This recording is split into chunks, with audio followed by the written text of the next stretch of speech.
William Ruto took his 2027 presidential campaigns to Kirinyaga today, where he made some very interesting remarks that are going to inform the basis of our analysis right now. Listen to this. Hii zahanati, hii county aggregation tujenge, affordable housing tufanye, ndio vijana hawa wapate ajira, ndio tupeleke Kenya mbele. Bei ya mafuta sasa tumeanza kuishughulikia. Hapo ndio mnataka kusikia? Sikizeni. Sawa sawa. Bei ya mafuta imepanda kila mahali. Lakini kama Kenya tulifanya mpango, kwa sababu wakati niliingia ofisini siku ya kwanza, petrol station zetu nyingi hazikukuwa na mafuta. Mulikuwa mnaona watu wanapiga foleni kwa petrol station. Ni kweli ama si kweli? Mafuta ilikuwa imekosekana kwa sababu madola ilikuwa imeshindikana.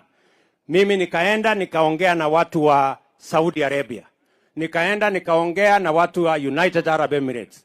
Nikawaambia hii mafuta, kwa sababu mambo ya madola inatuletea matatizo, hii mafuta mtupatie tuuze kwa shilingi ya Kenya, sisi tutatafuta madola, baada ya miezi 6 sisi tutawalipa.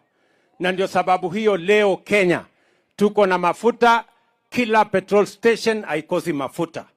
Hata ingawaje bei duniani kote imepanda, tunafuata vile inapanda, na tumetafuta namna ya kuhakikisha kwamba tunaweza kuhakikisha kwamba bei isipite mahali ambapo Wakenya wengi wataumia. Mumeona kuanzia mwezi huu hiyo bei imeanza sasa kuteremuka. Mwezi ujao itateremuka zaidi. Mwezi hiyo ingine namna hiyo. Mpaka tuhakikisha kwamba tunamudu hiyo bei, ndio tuhakikisha kwamba tunaweza kuendesha mambo ya uchumi wa taifa letu kwa njia inayofaa.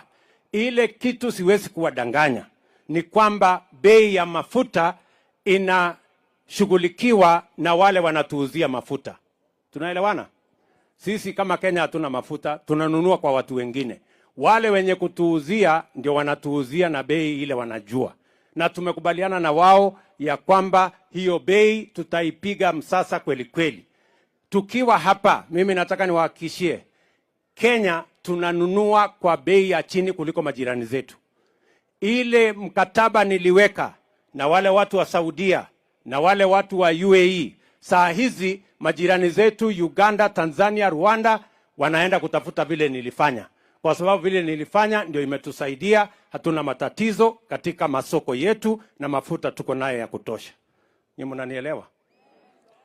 Tutashirikiana. Tutaenda mbele pamoja. Mambo ni magumu lakini lazima tuishughulikie. Na njia ya kubadilisha Kenya ndio hii, mpaka Kenya ibadilike. Kwa hivyo watu wa Kirinyaga, mimi nimefurahi sana. Mimi najua ya kwamba mwaka mmoja sasa tumekazana, na mimi nataka niwahakikishie next year mambo yetu itaenda laini, kwa sababu tumekamilisha ile mambo magumu yalikuwa yanaendelea katika taifa letu la Kenya. Tumeelewana watu wa Kirinyaga? Neguo kana tiguo. So mimi nataka sasa nichukue nafasi hii niwakaribisha hawa viongozi wetu.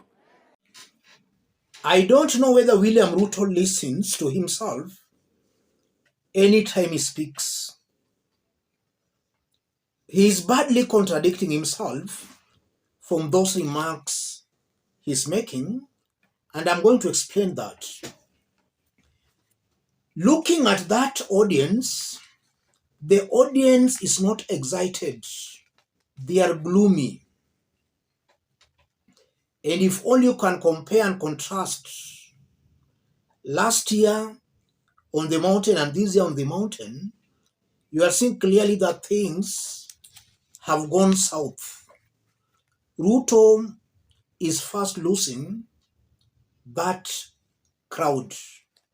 So if he fails to act urgently, he'll realize when it's late that the ground is gone. Ruto is saying bei ya mafuta imepanda kila mahali. That's a very big lie. Bei ya mafuta imeteremka. The global price has come down. Prices globally have come down. And even in Tanzania, we have seen Mama Suluhu, prices of petroleum products coming down.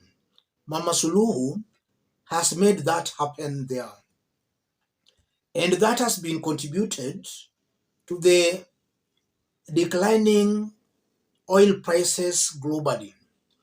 So on that, Ruto is clearly lying. And that can explain why that crowd is not very excited. They're not happy. I'm seeing a very high possibility where they know Ruto is lying to them, but ni kuvumilia wanavumilia tu. And then Ruto is saying, Kenya tunanunua mafuta kwa bei ya chini kuliko majirani wetu. I don't know whether William Ruto listens to himself. He's actually contradicting himself, because if Kenya is buying at a cheaper price than our neighbors, why is it that in Kenya prices are up, while in Tanzania, where they are buying at higher prices, prices are down? Ruto is contradicting himself and is exposing himself as very corrupt, who is a person tolerating corruption in his government. Some cartels are actually sitting on Kenyans. If he's buying cheaply, the prices ought to be very cheap, cheaper than in Tanzania. So I see that as a confused person who does not understand what he's talking at all. And then Ruto goes on to say that before he became the president, there were long lines, hakukuwa na mafuta.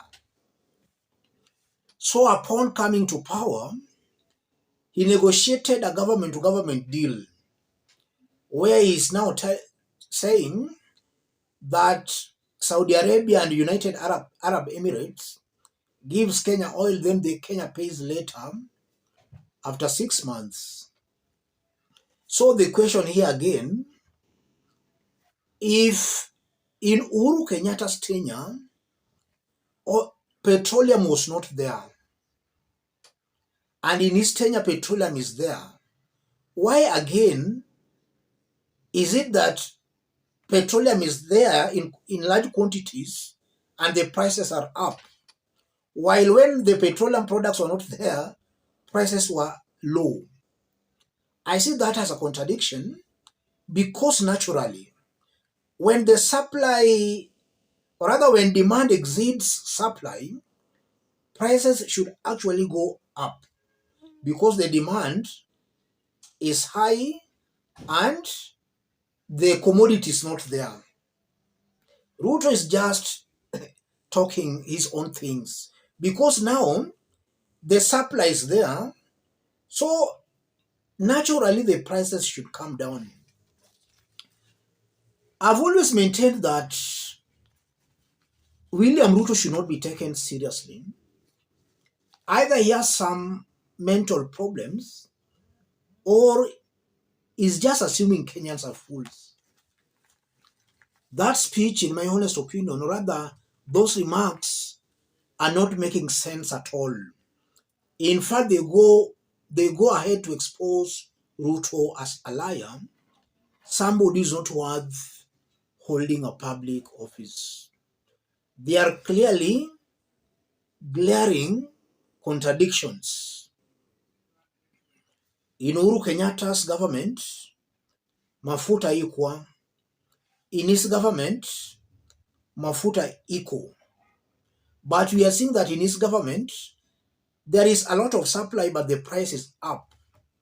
Uhuru Kenyatta's government, supply was low and the prices were low. I think it's better, it should just revert to the way it was, because Kenyans were not suffering the way they are doing right now in William Ruto's government. Let me stop it there, ladies and gentlemen. But if you are watching us but you have not yet subscribed, subscribe, give this video a like. And to any other person who may want to support us, contact me through that number, or feel free to channel your support to that number. Thank you. God bless you. God bless Kenya.